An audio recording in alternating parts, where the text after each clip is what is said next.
Good evening, happy stampers, and welcome to Tools and Techniques Thursday. I'd like to welcome everybody, my live viewers as well as my replay viewers. Whether you're on Facebook or YouTube, a big shout out to all of you for taking time out of your busy schedule to join me to learn some fun stamping stuff. Tonight I am wanting to do a clean and simple card. I love clean and simple cards.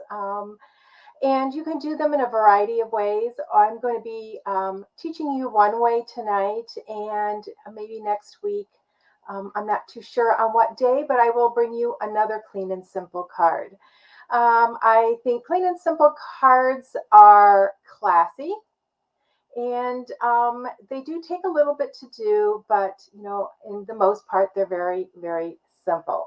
So tonight I am using the Happiness Abounds stamp set, which is right here, as well as the Stylish Shape dies. We're going to be making a frame with that, and then we are going to be doing some embossing. And I just realized I forgot my embossing folder, so hang on a second.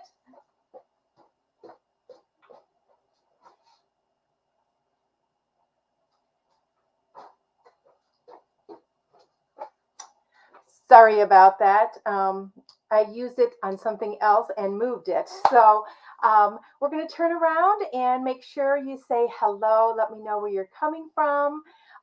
Make sure you give me hearts and thumbs up if you're liking what I bring you. And you know what?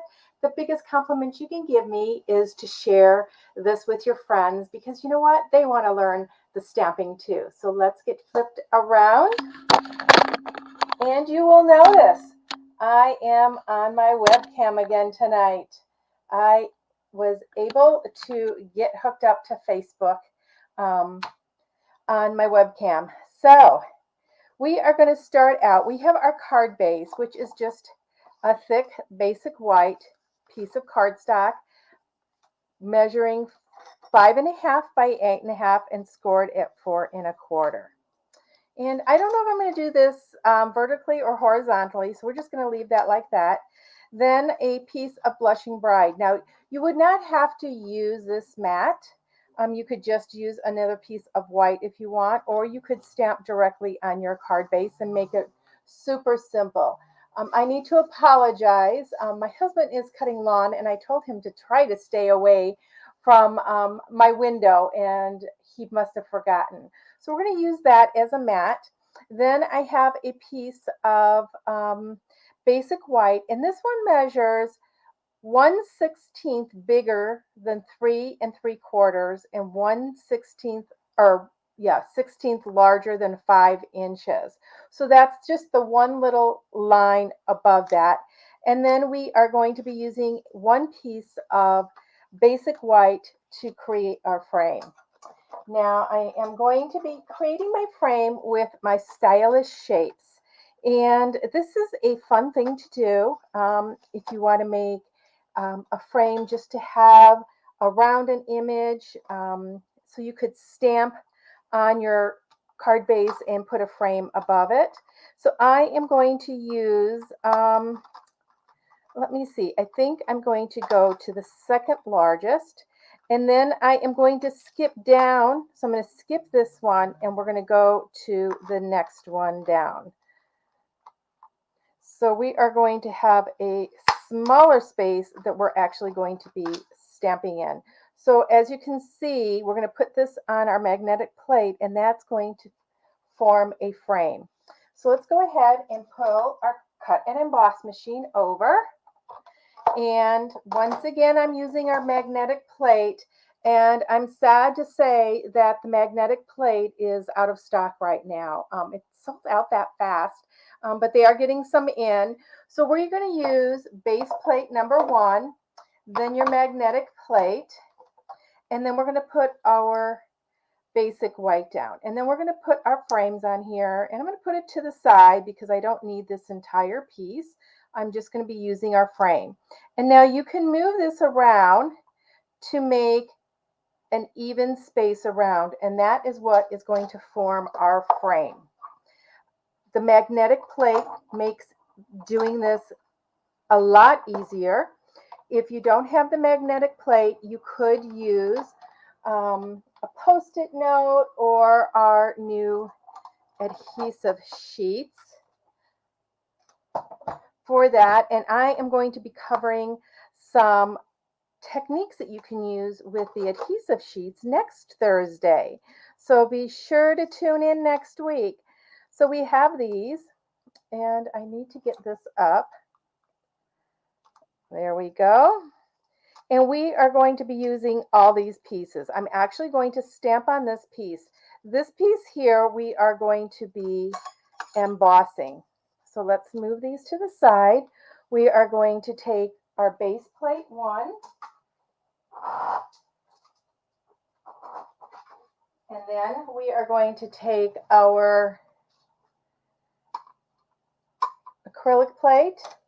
We're going to take our Pretty Flowers embossing folder. This is a gorgeous folder. And we're just going to place that on here, making sure that we have a lot of detail going onto our frame. I want a lot of these smaller images. Let me see. Let me go down here. So we're not going to be embossing this flower. It's going to be all these images around the outside. They're actually going to be embossed. So that is tucked all the way in that corner. So we're going to put those on and make sure I have this correct. Let's get this through here. And nope, we don't need that acrylic plate. Sorry. I knew I was doing that wrong. Or maybe we do. That one is just really bowed. So let me get another one. Oh, an almost new one. That's really unusual that I have an almost new one going through. Oh, that's want to go through. Maybe I had it. Oh my gosh. Only on a live. Okay. Now that did not emboss. So this one may not need the big gray. Nope, I just needed 2 plates. That's not a 3D plate. I thought it was. Sorry about that. So this is going to form a gorgeous frame for us. Look at that. Now you do lose a little bit of the stitching by putting it through the embossing folder, and you can decide which side you want up, if you would want this side or this side. It does not matter. Okay, we are going to take this small piece, and that's what we're going to stamp on. And in the Happiness Abounds, we have these smaller images, and I love these small images. I have created a couple of cards with these images. So we're going to get our block, and I am actually going to stamp them in gray granite.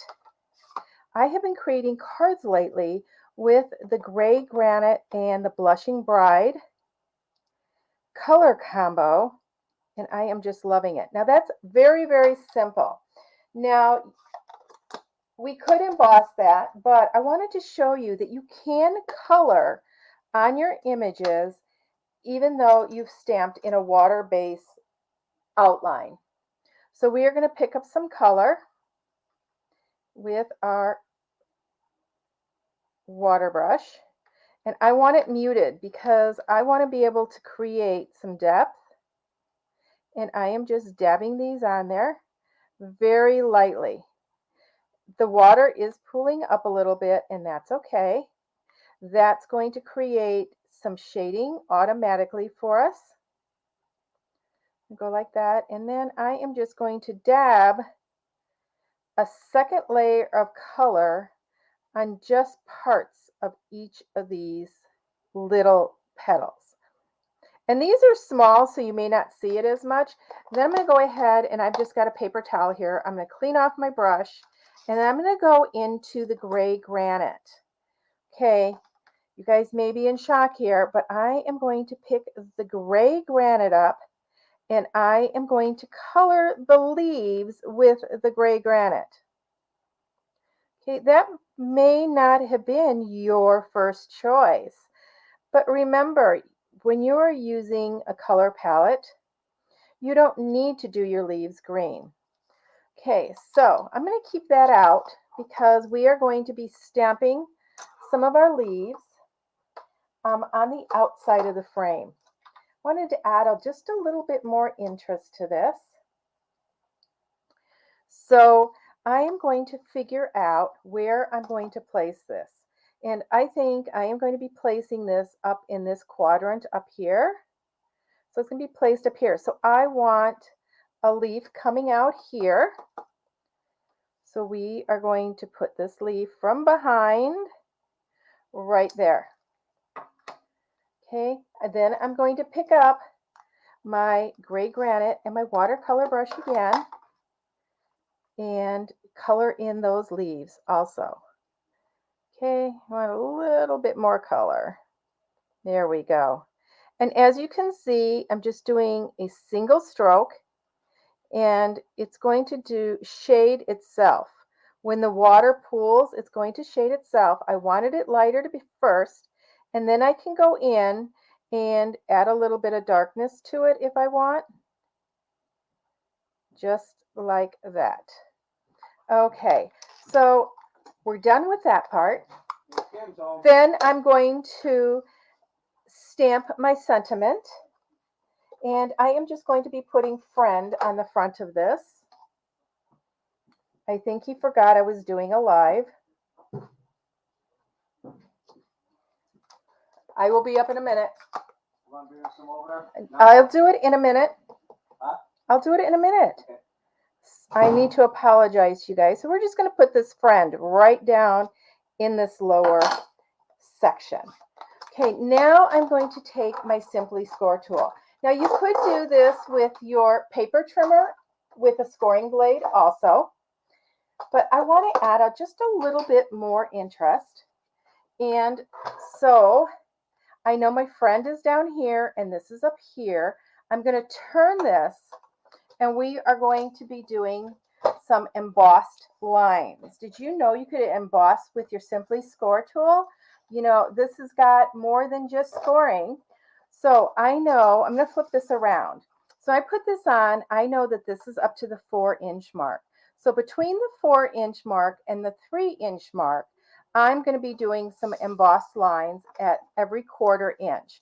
So I'm going to do at the 4-inch, and you can decide your smaller tip is going to make smaller lines, and your wider tip, ball tip, is going to be wider. So we are going to go once again the 4-inch, and I'm using the bigger tip. Good evening, Janet, and good evening to those of you watching on YouTube. 2, 3, 4. I'm going to do 5 lines on this.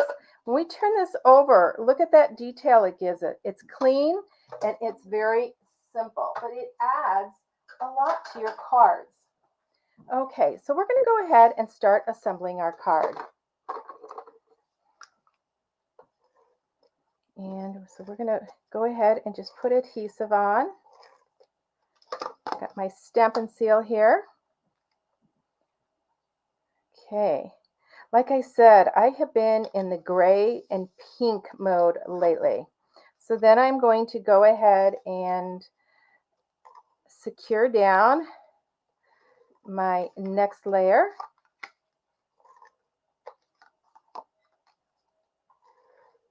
How many of you have made clean and simple cards? Let me know. Do you enjoy making them? Okay, so now I know I am going to want this up here in this quadrant, and that is just going to be poking out, and I may want to do another one. And that's what I kind of thought, but I thought, oh, I'm not too sure. We're not going to see the stem on the inside there. So this one, I actually want coming out just a little bit farther, right there. We're going to color that really, really quick. And that is the beauty of clean and simple cards. You start with a few images and you can add a few to it, but you don't want to overdo it. You don't want to what do I want to say? Saturate your design. Okay, so now we are going to grab some mini dimensionals, and I think that this side shows more detail, so we are going to have that side up. So around the edge, we are going to put mini dimensionals to hold this up around like that. You know, I love the choice of either the minis or the regular. And I believe that this one would actually, oh, that one's not going to stick. Would actually, the regular, the larger ones would probably fit on too. But I want to make sure that they don't show to the other side. When I do thank you cards, I've made wedding cards that are clean and simple. Um, like I said, I feel that they can be very elegant cards with clean and simple. Less is more.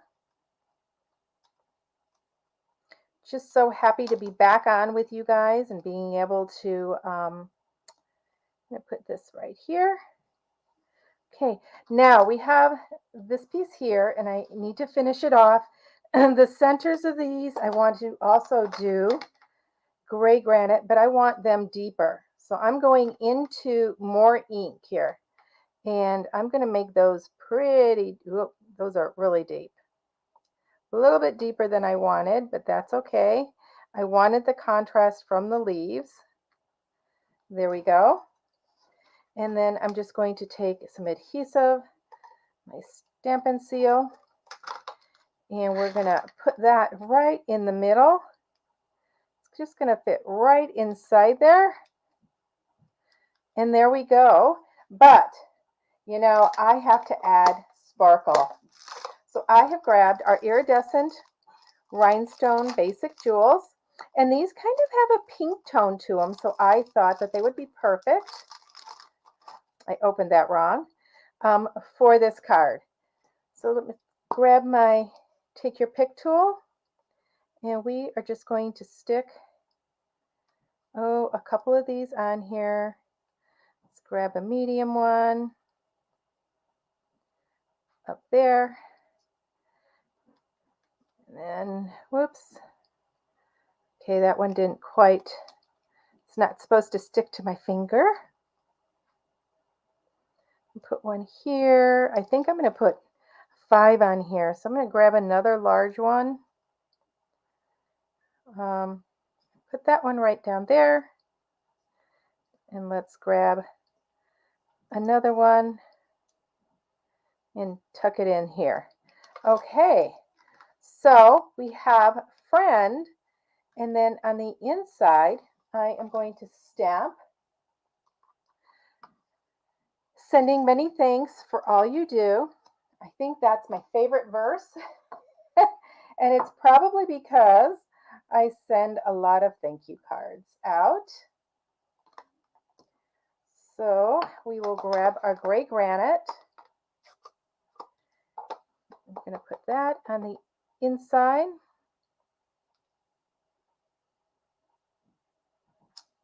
And then I'm going to grab, where did I put it? I want the floral image right here. Got ink on my block. Put that back there and put that right over here. And then we can color it. So, you know, you can watercolor when you stamp with a watercolor outline. You do just need to be a little bit careful so that you do not use too much water, because you will blend out those lines, like we did when we did our no line watercoloring. We can make those lines disappear. So just dab once again, just dabbing some color in those flowers very, very quick. You don't want to saturate those lines. Go back in and add a little bit of color where you want, just like that. My favorite technique is watercoloring. Um, so I have developed some different ways of achieving um, your watercoloring, even with your water-based lines. I like showing others that, you know what, yeah, you can do that. You don't have to use blends. I've had some people say, well, you know what, we can't use StazOn, as an outline with your, or you shouldn't with your photopolymer stamps, but we don't have a Blushing Bride blend. So what do I use? So there is the inside, and there is your clean and simple card. And I am thinking that I have a lot of glare. There we go on it tonight. There we go. You know what? Hang on just a second. I just realized I didn't turn off my studio lights. Well, that didn't really help, did it? Sorry about that. So, Janet, I hope you enjoyed this. And for those of you enjoyed this clean and simple card. And until we meet again, everybody, happy stamping.